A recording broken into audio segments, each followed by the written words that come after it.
দরবারে যখনই হাত তুলবা নিজের কথা আগে বলবা না, পরের কথা বলবা। আল্লাহ অমুকের দোয়া কবুল করো, অমুকের দোয়া কবুল করো, অমুককে জান্নাত দাও, অমুকের গুনাহ মাফ করে দাও, অমুককে মাফ করে দাও, অমুককে মাফ করে দাও, অমুককে মাফ করে দাও, অমুককে কবুল করে নাও, অমুকের রিজিকে বরকত দান করো। আল্লাহ আমার শত্রুকে সম্পদ আরো বাড়ায় দাও। যখন এই দোয়াটা উপরের দিকে যাবে, রব্বে করিম বলবে, কিরে ফেরেশতা, সে বান্দা নিজের জন্য কিছু বলল না, সব তো পরের জন্য বললো। ফেরেশতা বলবে, আল্লাহ এই বান্দা শুনেছে, তুমি নাকি তার উপর খুশি হয়ে যাও।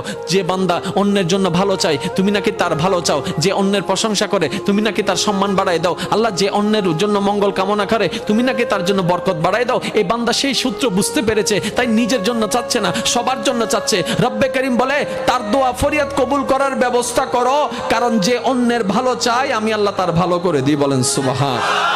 মনে রাখবেন, আল্লাহর কাছে চাইতে হবে হালাল জিনিস, হারাম জিনিস নয়। আপনি যদি আল্লাহকে বলেন, রব্বে করিম আমার দুশমনের একটা লেঙ্গা করে দাও,